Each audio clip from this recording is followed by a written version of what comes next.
The most widely published book in human history reveals that we are created in the image of God. Throughout our human journey, each encounter is an opportunity to see the shared humanity in ourselves and others. Regardless of one's views on religion, each experience and each story weaves us together towards a common path. A path of transformation, a process of growth and understanding, a recognition that, at our core, we share a common destiny. What does the search for truth really mean in our lives? How can we find a sense of unity in a world so diverse and divided? As we reflect on these questions, we start to uncover a fundamental connection that binds us all beyond our differences. Welcome to Created in the Image of God, Building Vibrant Communities, with our host, Wade Franson. Today's episode is Rising from the Ashes of Loss. Good morning, everyone, and welcome to Created in the Image of God. Normally on this Sunday morning show, it's pre-recorded. You'll hear it in my voice a little bit. I'm up early. I'm in Central Time. I'm not sure where you're tuning in from. Our guest is on Pacific Time, so it's even earlier for him. But we scheduled this live because he was going on a week-long silent retreat during the time when we would have normally pre-recorded the show, and he agreed graciously to do this show live. So Michael Stone his life has been marked by unthinkable loss, which he's had to process and turn into the grist for the mill, if you will, of the soul work that he engages in. And coming off this retreat is just really an ideal time to talk to him and to let him unpack what that is and how he helps and serves the divine here on earth. Welcome to the studio, Michael. Wade, it's good to be with you. Well, it's my pleasure. I've really been looking forward to this one. Your path has been, so dramatic, and such learning and wisdom has come from that. And also the work that you do is work that I'm frankly not all that familiar with. And I really look forward to learning along with our guests this morning. So let's start by, in the first segment, we always go back into your own creation story and background, but I'm sure the guests are curious about that week-long retreat as well. We'll get into it in more detail a little later when we talk about where you're at now and where you're going. But just give us a synopsis of why not talk for a week? Why not talk? There's enough chatter in the world. That's why. Contemplation, meditation, and prayer have been at the heart of my work, and of course at the heart of the spiritual work forever. And to take time out of our day, or take a week out to slow down, to soften, and to tune in to our inner GPS, our connection with spirit, with God. And so I think it's essential at the speed is escalating in time. AI and social media are expanding at just unbelievable exponential rates right now.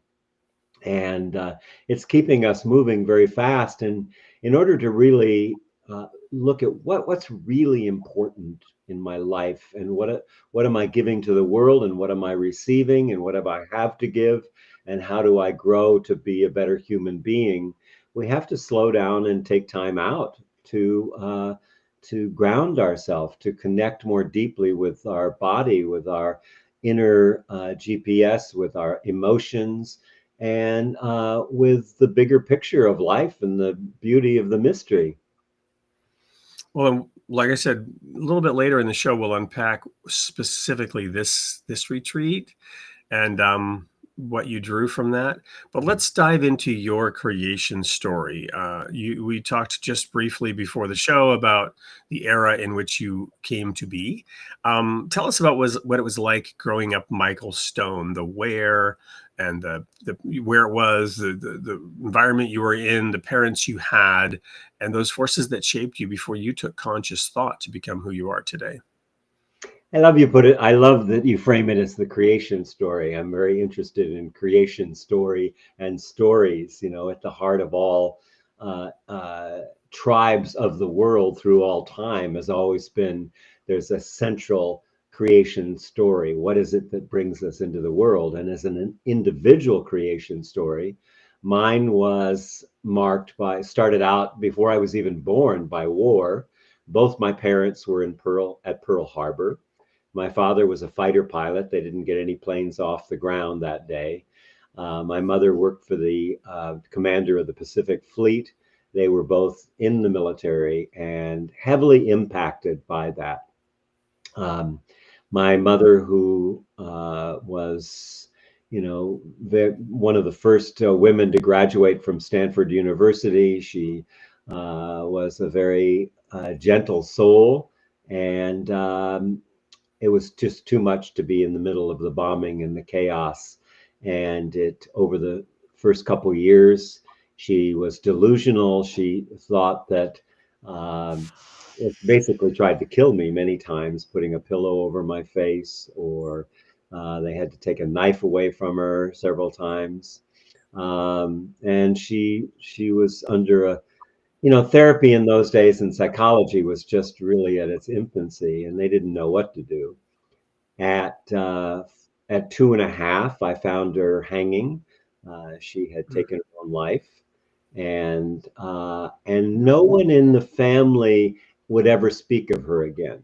So in the 40s, that was a time when mental illness was a deep shame. And so, I found her in my 20s in an unmarked grave in San Francisco with 3 other people. No tombstone, no nothing. And she came from a wealthy family. So, and my father, on the other hand, was just absence. Between the war and the loss of my mother, he was a drinker, he was a womanizer, he was absent, basically. So I kind of floated around a lot in my early childhood. First, I had a stepmother that my father had actually divorced to marry my mother, and had had another boy, another child with. And not knowing what to do with me after I was shipped around for a number of years, was dropped off at this woman's house, who was a raving alcoholic. And again, a lot of abuse, a lot of noise.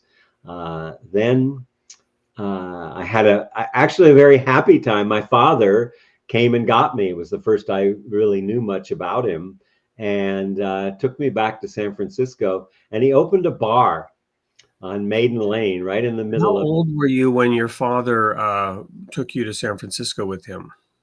I was then 4, yeah, just early Okay. 4, mid 4, something like that. Getting close to 5. I can't remember the exact specifics, but we lived in a bar for a year, and it was the happiest time of my life. My father was there. All of his girlfriends would be vying to take care of me. I was better than a dog at attracting women, and I slept in the bar most of the time, in the dining room, and that was a pretty happy time because I was with my father. And but I really longed for a mother's love. I never had that. That was a deep longing for me most of my life. And then my father divorced her a second time.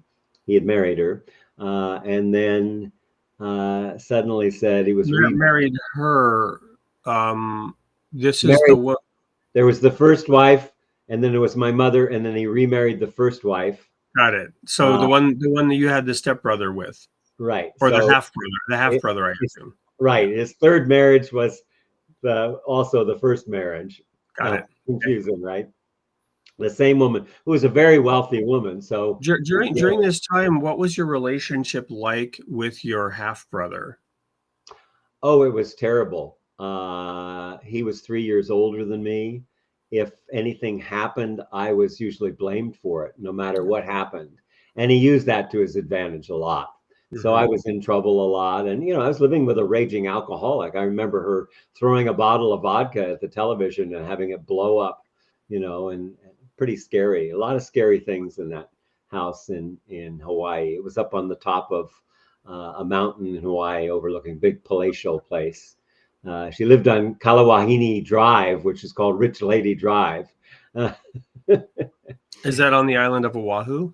Yeah, it's overlooking Oahu actually, and the Yeah. whole Diamond Head and the whole Pacific. So Okay. it was a beautiful scene in a horrible, scary place. And yeah, so not to get into too much detail, so there was the bar, and then my father re-entered the Air Force. He was offered a commission back in the Air Force, so he decided to go back into the Air Force, and then immediately left this pretty nice place, plus in San Francisco, plus my grandparents and my aunt that I was close to were there, and all of a sudden we were off back to New York again, which we had been going back and forth, and then out of the blue, I went through sexual abuse with a caregiver, so just a lot of stuff, you know. At 7, I got a dog. It was my whole world. Really calmed me down because I was very hyperactive and troublemaker, according to my parents anyway, or my father. And then this new stepmother, and the stepmother, this is lovely. Dickens would have loved that. The name of my stepmother was Jean Severe. So I think that's a great name for a stepmother. You know, Dickens would have paid money for that one. And then, like I Yeah. said, then I had this really stern, uh, harsh stepmother, uh, and my father married her and dropped me off and left me for 2 years with her and her family. So that was another kind of trauma. And then we moved to California, and I got a dog, like I was saying, and that was a great time. And I love this dog. And my stepmother tied the dog up. I came home from school and found it hanging on the fence. It had tried to follow me to school.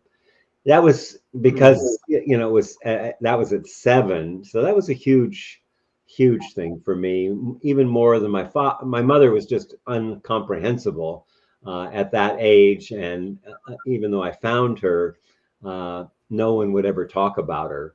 Um, so that then we went through that, and um, things went along. I was quite a rebel. I was drinking and smoking before I was 10. Had very addictive behavior. Uh, then I went out and I traveled all around the world, hitchhiked to Europe, to the East Coast, went to Europe, traveled all over Europe. That was a beautiful time. Were Of you kind in of, your 20s during that time? I was in my 20s in that time, and So, did you actually, yeah, graduate? the So, first time graduated. the first time I went to a year of college, and then I left. So I was actually 19 to 21, Got it. living in Europe.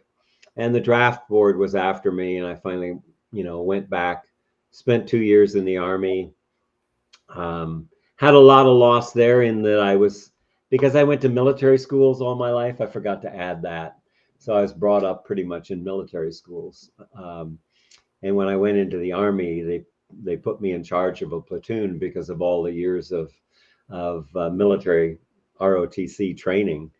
And then my unit was being sent to Vietnam, and to get away from that, I went to officer candidate school. But then my entire unit pretty much was wiped out, and I had horrible. I never talked about it for many years until on my radio show, I had a Veterans Day celebration and honoring veterans, and I called the psychologist that I worked with, Ed Tick.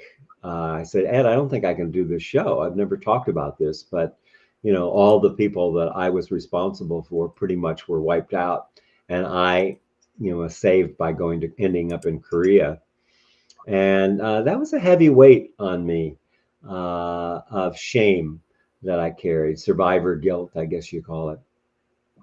But in the early 70s, I went to the S training, and And I had this realization after the first weekend. I was walking out on the street, and the lights were very bright, and I was just very awake. And I had this thought: you mean I'm responsible for my own life?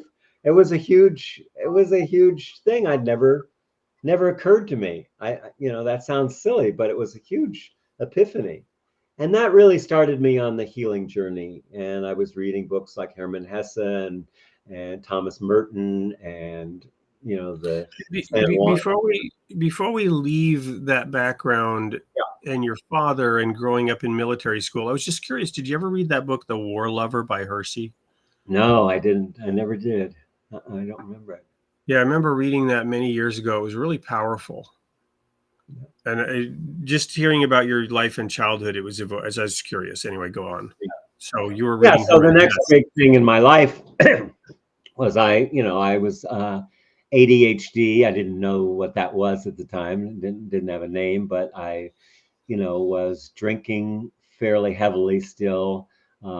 Social drinker. Like my father was kind of a what do you call it, functional alcoholic, and drinking, a couple pots of coffee a day and smoking 3 packs a day and running 3 different businesses. And I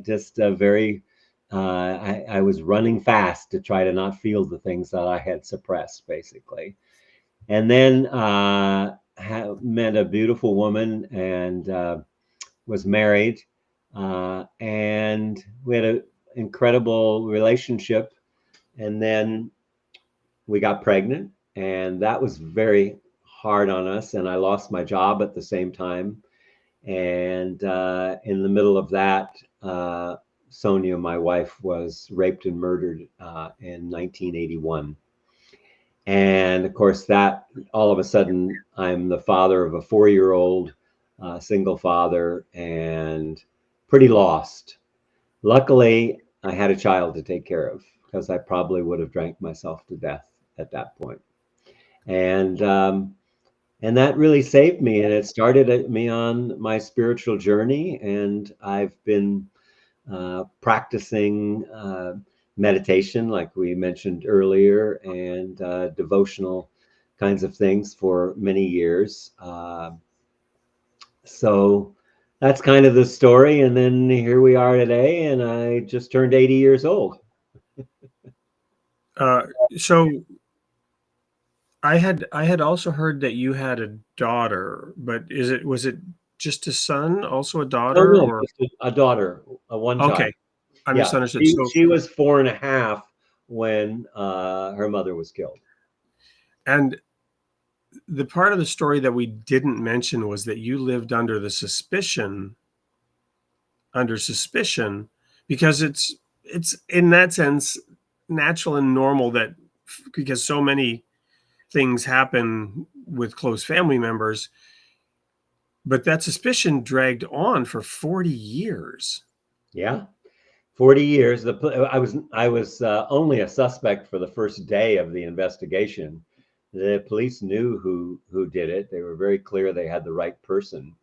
But the trial went south for lots of reasons. The person was arrested on a traffic warrant, so they threw out all the evidence. The picture with the scratches on his face then disappeared. The parents lied and said that he didn't have scratches on his face when it happened. It was just a mess. And so there was a mistrial. It was 9-3. 9 votes for guilty, but 3 not guilty. And here you have to have 100% guilty. So that dragged on. My daughter, bless her soul, was kept on top of it and kept saying things to the police. And finally, I was living in Canada because the gossip and slander had really gotten out of hand. Uh, um, a person that I knew started it and spread it to somebody that was a powerful person. Both of them had very traumatic childhoods, and they started saying these things. And people, not, I was pretty well known in the community, so most people that I knew better, but a lot of people believe the story. So I actually left for Canada. I'm a dual citizen, and I went to Canada and lived for 7 years. And then one day I got a call saying, "Hello, this is Officer Wilson, and we want you to know that we're reopening your wife's case, and we've got some money to track DNA evidence." And lo and behold, I came back to California and took a year to do the trial, year and a half. And finally, the trial was, uh, it's interesting, the odds when they talk about DNA, it was 426 quadrillion to 1 that it was him. So, and 3 people from the Department of Justice. So it was pretty conclusive. And at that point, Sonia's brother came up and apologized because the family had believed that it was me too. Wow. And said he'd been carrying it all these years, and that was beautiful. They actually caught that on camera, and it was a very big moment for me. But I've continued to do my work. So her killer was still alive and able to be. He ended up, I assume, in jail. Life without parole. He's Yeah. serving now. Life without parole. He never admitted to it. He never spoke during the trial. Of course, they tried to pin it on me in the trial, and Right. luckily the judge wasn't having any of it. But they pulled that old card and created more gossip by calling people and saying they were investigating me in the murder Right. trial. So yeah, so it was a very bittersweet, um, freeing, with finally having been exonerating, but having spent all these years with this shadow. But when I put it into perspective, I was healthy. I was making a difference with the work I was doing. Um, Well, and let's put a pin in it there and go to that commercial break to show what that work is. And when we come back, we'll talk more about your work, how all of this story plays into that, and get to thanks. know a little bit more about the depth of what you're doing.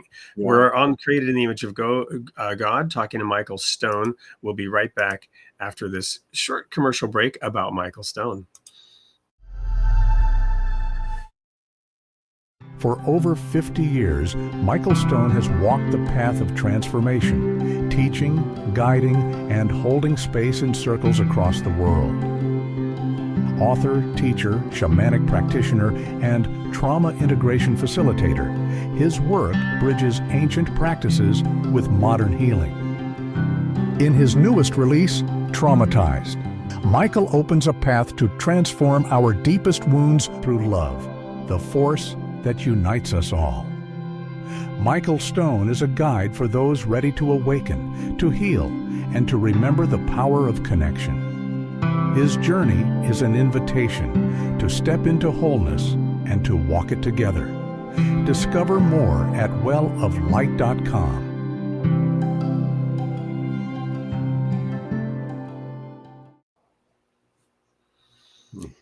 So, Michael, we talked a little bit about at the retreat and what that did for you. Tell us a little bit about how all of this plays together in the work you do and your path of helping others. Mm-hmm. Yeah. Well, I want to start by saying that, I've had a lot of trauma, but I'm also a white privileged male living in the United States. And, when I look at the state of the world and the suffering that's there, I'm deeply moved, and I don't feel I was so bad off, at least this point in my life. I long ago gave up being a victim of life, and really bow down to the sacred and the fact that I'm alive and I have an opportunity to make a difference in people's lives. So, I went back to school. I got a number of different degrees and became an organizational development consultant. So I started doing transformational work in organizations for 30 some years. And I love that work.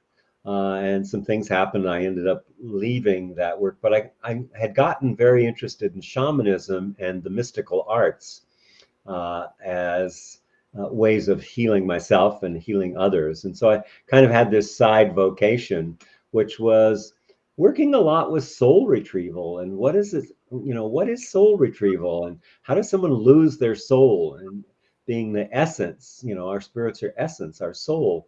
And what was that all about? And I did, on the side, soul retrievals with people for many years, and went to the Amazon and studied with Sandra Ingerman here, and one of my teachers. Um, I have to also say another saving thing along the way is that in the early 70s, I met Gabrielle Roth, and I became a 5 rhythms teacher, which is a moving meditation. And I don't think I would have made it had I not been in my body, because when you have a lot of trauma like that, you leave your body and you suppress your emotions. And we could talk more about trauma in a minute. So that just led me into, I think it was about 10 years ago, I met Thomas Hubel, who has been my teacher ever since. And he said, we're living in a sea of trauma. And I thought, oh my God, all the things I've been doing as an activist, climate change, social justice, I was very active in all those areas. I had a radio show for 17 years. That was the linchpin.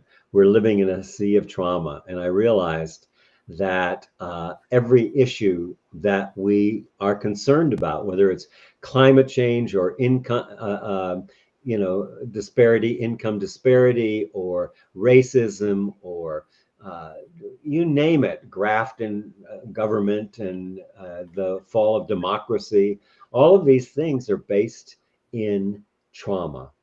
So I think it's important to recognize that what we think of as trauma is not the way I look at the lens I look at trauma through. So we might want to take a look at what is trauma. Yeah, let's do that. Let's do that. I was just thinking, and well, I'll withhold my comments and thoughts and just ask questions. So, yeah, what is trauma in your view? Yeah. And how is it different from what some might think of when they hear the word trauma? Yeah. Trauma is the most misunderstood, misdiagnosed source of suffering on the planet. And my lens that I look at through is not as a pathology, a disease, or something to get rid of, but an incredible spiritual intelligence that has been evolving for hundreds of thousands of years to protect us in overwhelming situations.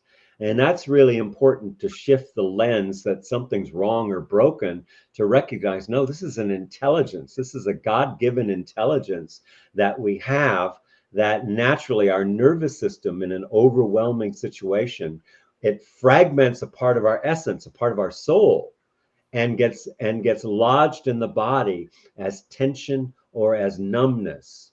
So it's really an intelligence that when at some point in space and time, something overwhelming happens. It may be abuse as a child, it may be being molested, it may be just the natural, one of the biggest traumas is early childhood development, because that's a key time when we come into the world, although we come in with a lot of baggage, and we can talk about ancestral and legacy burdens. But the early childhood development, that early first few years, if we aren't felt, seen, heard, held, and protected, and have the loving gaze of a caregiver, we never have a chance to self-regulate, to learn how, because we have to learn to self-regulate, to be able to control our emotions and our passions and our ability just to get around in life.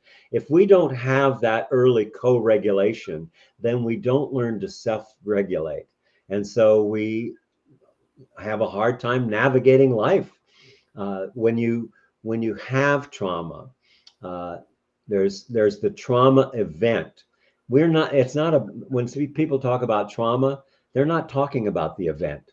It's not the event. It's what happened inside me in that event. what decisions I made, what and how I adapted. So there's the event, there's what happened in me, and then there's the way that I mitigated that I rose to it. For instance, maybe I'm in a household where there was a lot of yelling and screaming, or a divorce, or something like that, and I was scared as a youngster, and I would want to help, but nothing I could do helped. So I became the helper, or I became the smart one, or the good one, or the pretty one, or the rebel. What I took on a particular adaptive style to deal with this overwhelming situation. And that often becomes, here we try to help out our parents, it didn't work, but then I become a doctor or a nurse or a caregiver, and in some way it becomes our profession. Unfortunately, we're driven to do that. So even if it's you become a doctor, say, I think of Gabor Mate, very well known in the trauma field, and how he had early childhood trauma, and he just worked himself into death as an ER doctor, and then and his family suffered from it, and he suffered from it, until he finally woke up and said, "Oh, wait, I'm actually trying to get the love that I didn't get when I was a baby, because his parents had handed him off for a few weeks in the occupation and during World War II." So, um, we grow. Of course, we have that first part that I said is important, the connection with a caring parent. But we grow through uh, fear and safety, fear and safety. So let me give you an example. Let's say there's a little toddler, and he or she is crawling and trying, curious, trying to find something out. And all of a sudden, the dog barks, and the child is scared and runs back and says, "Mommy, mommy, mommy, I'm scared, I'm scared." And mommy's got 5 kids and very busy, and says, "Honey, there's nothing to be scared about. Don't worry about it." Or sometimes say, "Grow up." Well, that's a trauma. We don't realize that. But why is that a trauma? Because an emotional request for "Mommy, I'm scared, help," was answered with a cognitive answer: "Don't be afraid. There's nothing to be afraid of." But the child says, "Well, I'm not supposed to be afraid, but I am afraid. So Right. something's wrong." And then we never say something's wrong with our caregiver. We say something's wrong with me. And then that's where the adaptation comes. Whereas if I came and I said, I switched the gender back and forth, it's not gender related, but "Daddy, daddy, daddy, I'm scared, I'm scared. That dog is going to eat me." And daddy says, instead of saying, don't be scared, picks the child up and says, "Sweetheart, it's okay to be scared. You know what? Daddy gets scared sometimes too." And the child goes, "Oh," and goes and plays with the dog and climbs on top of it, and it's all fine. But there's so subtle things like that. Yeah. And to then, so what happens here? We have a fragmentation. A part of our essence is lodged in the body as tension or numbness. And then uh, it's so suppressed, it becomes in the unconscious, it comes in the shadow part, so we don't even notice that. And it's not tension or numbness, by the way, it's tensing and numbing. In other words, once that happens, it is going all the time, just like your refrigerator is plugged in to keep the food cold. That tensing and numbing takes a lot of chi dollars, energy dollars, So to yeah. keep So I running. want to I want to go back a step because this is wonderful and awesome and fascinating, and I love the way you're unpacking it at the cellular level, or the granular level, or the quantum level. Um, we grow through fear and safety, you said, and I'm thinking of oscillating, right? I'm thinking of expansion and consolidation. I'm thinking of breathing in and breathing out. I'm thinking of the two creation stories. You shared your reverence for creation. The cosmic view. God, without touching anything, said, "Let there be light," and there was light. And then in the second creation story, he kneels down and with his own hands shapes us from the dust. of the ground with his own hands. So you've got those two views.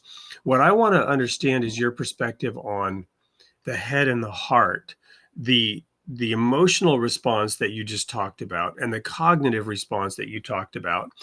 And at the macro scale, at the global scale, I see people today confused. I see people making cognitively dissonant, heart-based decisions that are grossly hypocritical, right? Yeah. You know, supporting somebody who was killed in a hateful act while claiming to be full of love, right? Yeah. And you follow me? Oh, So, totally. so I'm now thinking about, okay, where does this come from? How does that disconnect happen? What is it that was created when we have emotion and we also have cognitive ability, right? Going back to the book of Genesis, the Garden of Eden, the tree of the knowledge of good and evil, and then the phrase when God said, "Who told you you were naked?" Right? And it's not like, who let the cat out of the bag? I was trying to keep from you. I was trying to hide from you the fact that you were naked. No, who told you? Who gave you this idea that there was something shameful about the way I created you? Because I created you naked, right? Well, St. Augustine had a lot to do with that. Well, we won't necessarily go there, but the original sin perspective, which was, of course, a great way to control people and collect taxes. But rather than get into that Well, aspect, no, but I'm getting into the story itself, right? I'm getting into what is actually going on. yeah, Forget about St. Augustine and his interpretation of it. What is actually going on in that creation yeah. story? Well, that And the particular, head and the heart, the way that God created us with the need to have Daddy say, I'm afraid from time to time too, but also then the cognitive realization if there is actually nothing to be afraid of. You follow me? So yes, yeah. Well, let me dissect what you're saying. So that actually was a time of great trauma, by the way. And so to understand that, the question you're asking is to understand that trauma, the side effects of trauma, number one sense when we have this overwhelming experience and it gets pushed down is that we create a sense of separate self. That you're over there, Wade, and I'm over here in California right now, and we're separate. And of course, that in our identity and looking at that, that's true. But in a much more real sense, actually, you are over here in my nervous system, and I am over there in your nervous system. And that is a connection that is part of the work that I do, is to allow ourselves to soften and open to that recognition.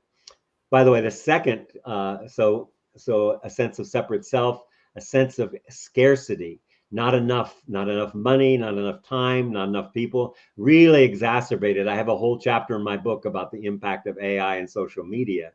So these are the things that we're working with. And when that happens, we don't just shove down the experience, we shove down the fear, the connection, the sense of an interconnected being. So we become separate. When we become separate from each other, we become separate from God. That's what's actually happening. So that's the only way that I can say that to answer your question, is that we have separated ourselves, from each other, from spirit, from God.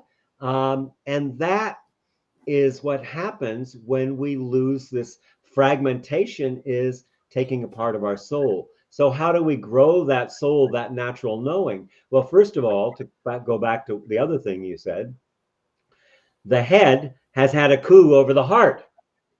That's not the way it's supposed to be set up. The heart is the one that runs the head and the emotions and the body.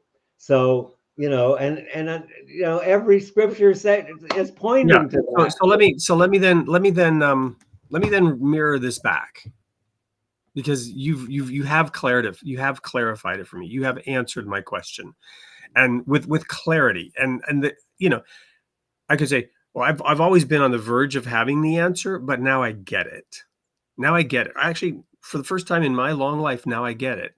What I'm hearing you say is that in the Garden of Eden, God experientially was with Adam and Eve. When they were given the word, in the beginning was the word. When God elevated us from the animal level by giving us language, which is the beginning of higher thought, we were able to conceptualize, we were able to intellectualize, we were able to form an idea in our head about who and what God is, right?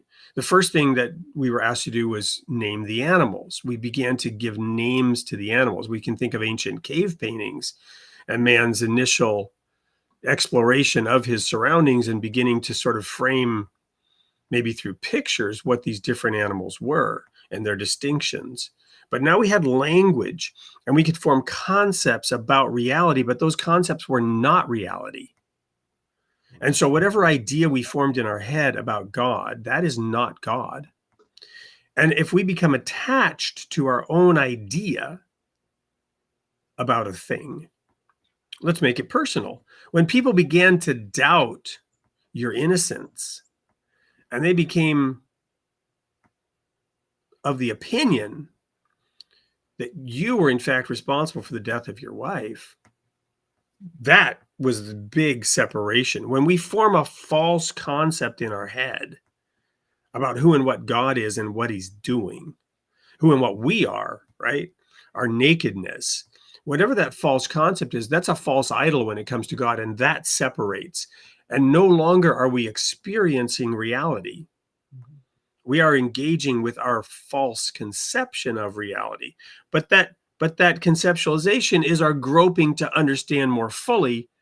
But our desire to understand more fully is actually taking us away from the experience of the thing, the reality. Yeah. Now that's me intellectualizing it, and maybe that your mileage may vary in the audience, but but when you said the head has, performed a coup, the head has taken over versus the heart. Mm-hmm. So this is what I'm processing. Yeah. No, it's a great area that you're going in. So first of all, this separate self gets created. So we are all traumatized. There's individual, familial, there's ancestral, lots of legacy burdens, lots of things handed down, and there's collective. And that creates an identity. And that's the false self, is this identity.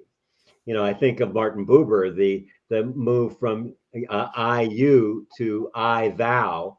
That connection is the connection with God. If I'm seeing anyone for anything less than the mystery of God, then I'm blind in some way. So I have to actually really be aware of that language. There's an ancient Aramaic. Remember when we used to say, "Was abracadabra, you're a rabbit?" As a kid, we would play magic tricks. That actually has a very significant spiritual from spiritual texts from the Aramaic. It's arak adhabra, means I create as I speak. I create as I speak. So you could say the world that I live in is the one that comes out of my mouth. But of course, that's formed in this shaping of my sense of separate self. And a lot of that, comes from very early childhood development. But this separate sense of separate self, this is really the spiritual transformation that is the subject object transcendence, that I transcend that separation. So like I said, you show up on my nervous system, I show up in your nervous system. My capacity to know you is limited to my capacity to know myself and the mystery that's outside of myself. Then we can really begin to connect, because it's no more just inter between us, it's intraconnected, not interconnected. Interconnected means that we're connecting like this, but intraconnected means we have become whole, in my sense, in the face of God, by letting ourselves go beyond the limits of our own belief about who we are.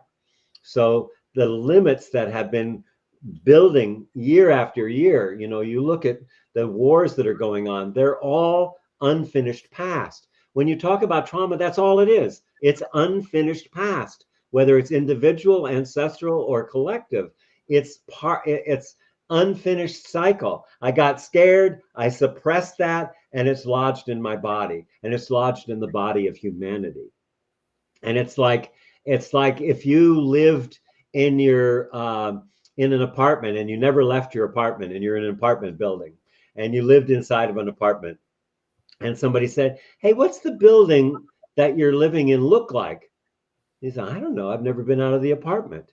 That's kind of what it's like. I'm living in this apartment called me and my identity, and I'm not seeing the world for the majesty and mystery. I love this, the mysterious, that, living into the not knowing, which allows us. So there's so much in there. And the work I do with relational intimacy, which is intimacy towards myself, towards others, towards the world, towards nature, that in our work, we do a thing called feeling myself, feeling you, feeling me, and the space between us.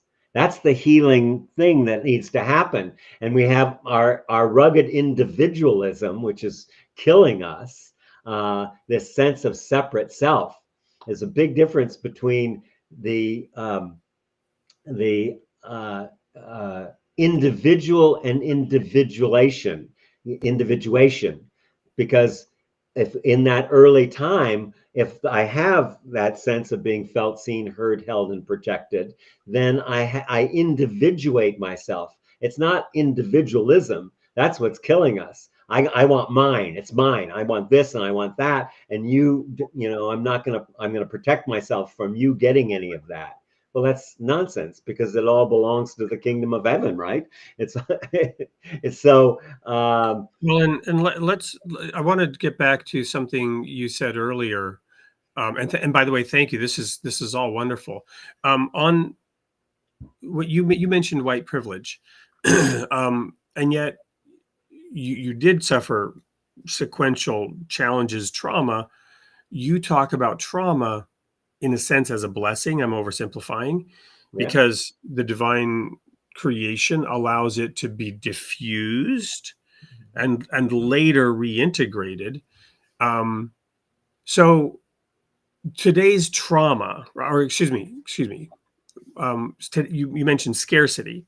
Mm-hmm. The scarcity today in America is largely not material scarcity, even for those who feel like they are somehow suffering under the existence of white privilege.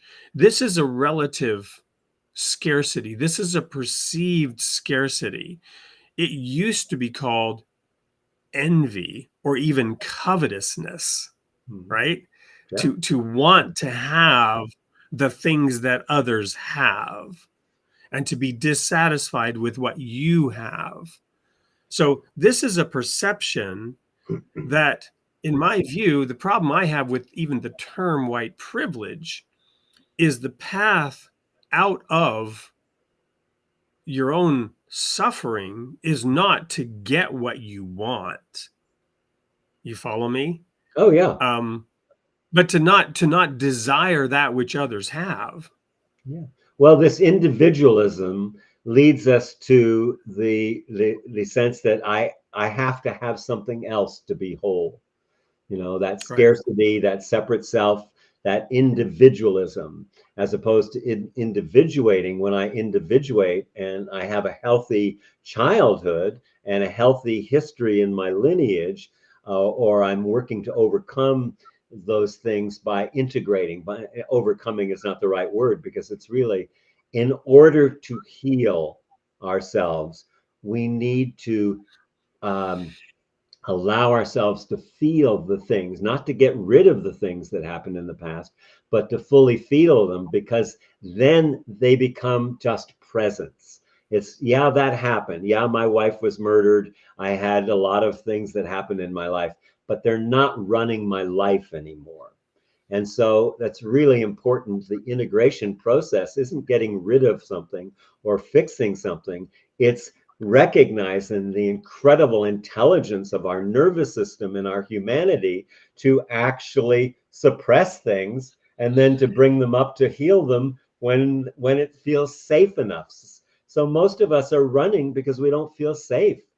And you can't outrun fear. Nobody, Jesse Owens, cannot outrun fear, and neither can you, because it's a message that's saying, hey, here's a place that you need to pay attention to. Fear heightens our awareness.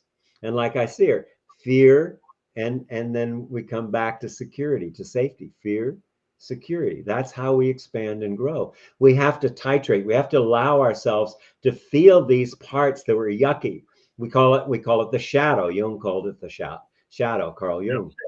That, those parts that we don't want to recognize or look at in ourselves, and surely we don't want anybody else to see them, that we have suppressed. That, in fact, he said, where the shadow is, that's where the work is. And that's Right. where the work is here in for humanity right now, is to, even if you hate what somebody's saying and you have completely different, can I be with you respectfully in love, even though I don't agree with anything you're talking about? Can I listen to you as a fellow human on a spiritual path that is opening to love, is opening my heart, is managing my heart from my life from my heart versus my head? And that, and to go back to meditation, we have to slow down. We have to soften. We have to allow ourselves to take the time to really feel the movement of spirit in our body and our soul. And as we do that, the capacity of our soul actually grows. The more I complete this, I call it aftertime, these unfinished parts of myself, the more I can complete them, the more capacity. It looks like space, more capacity, more stillness, more presence. So integrated past shows up as more space, as presence, as stillness. Unintegrated past shows up as destiny. I'm bound to do the thing over and over again until finally I go, oh my God, I'm doing the same thing over and over again, expecting different results. That's insanity.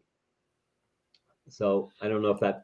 Wonderful. Well, no, this has been wonderful. You've unpacked and I assume for the audience, you've unpacked some things for me that I've been chewing on for a very long time, and this has been incredibly helpful. I want to, in the remaining few minutes here, talk about God and the divine. You mentioned Jung. He talked about the collective unconscious. I studied a little bit into Jung. What was his, but you perhaps know more about him. What was his view of God and the divine? And what is your view of God and the divine? And how does that play in? Because my audience, a lot of religious people in my audience, you might view yourself as spiritual. I have a lot of religious people, and some of this is a stretch to move from religious to spiritual or connecting directly to the divine versus through practice. You follow me? So what's your view of God and the divine, and how does that play in here? Yeah. It's a great question. So for me, when I talk about soul, first of all, soul is what we come into the world, our capacity, that the God-given capacity that we have as a human being. And so, and we also have an identity, a personal identity. So the more we can remove the lenses of this individual self and open ourselves to the mystery of the world, we're opening ourselves to God. We're opening ourselves to the divine revelation. When I get these parts that are more integrated, more settled in me, then I have the capacity, and God speaks through me. And the more space I have, the more capacity my soul has to make a difference in the world. And you talked about, there's a lot of the will to receive. When we aren't in touch with our true nature, which is our God nature, our thou, then we think that there's something outside of ourselves that's going to fulfill. So we are stuck in this will to receive. But really, as we develop our spiritual, religious, whatever you want to call it, our capacity to love is basically at the heart of it. The more we do that, the more we feel that natural capacity to give, the desire to give, to be grateful, to have faith. I didn't have faith as a young person, and it grew with my ability to honor life itself, to honor my ancestors, to bow down regardless of what happens to the life that's been passed down through generation after generation or generation, which is really the design, is how humanity evolves. And one of the things that stops us from evolving, and it's a whole other subject I don't want to open now, but I would just mention is Yeah, mention it, because we'll have you back to unpack that, but go ahead.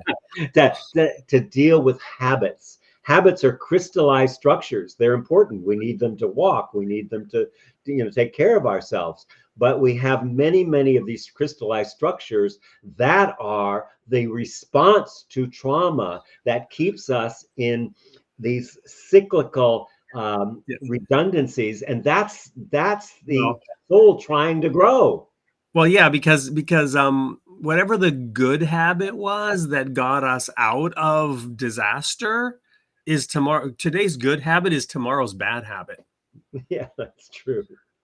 Yeah, especially if it's cognitive, and I say, I got this because of that, instead of honoring the mystery that said, here's something to move through. Oh, you want to be challenged in your life? You want a little suffering? Here, try this on and see how you're going to do with that. And people who have had immense suffering often are the people who wake up and go, wait, I am a child of God, and I am here to give to the world, and I am here as loving awareness. And as long as I can live, and the thing you brought up about, how can I say love and then hate, at the same time, yeah, I have to love all those parts of me that I don't really like, and that fear of death, and the fear of not being enough, and the fear of being abandoned, and all of those things that are residue of unfinished past, which is trauma.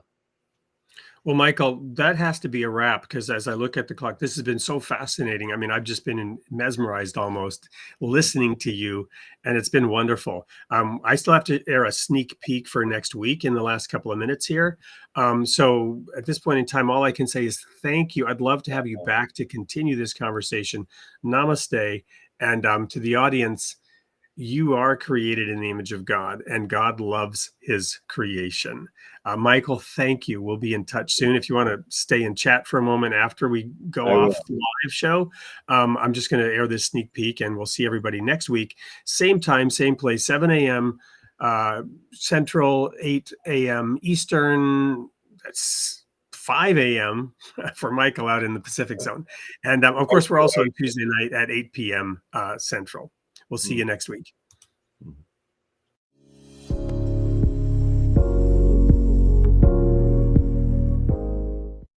Hey everyone, it's Wade Franson, host of Created in the Image of God. I'm here with another sneak peek. This is episode 181, airing on September 30th, Tuesday night, 8 p.m. Central. I'm here with Dean Simone, who is a self-proclaimed Christian non-dualist, or we might say tongue-in-cheek, a Catholic Taoist, and he's got an amazing perspective on the Bible. The title of the show is Myth or Metaphor? Does the Bible provide access to truth, or is it a barrier to understanding reality? Welcome to the studio, Dean. Glad to be here.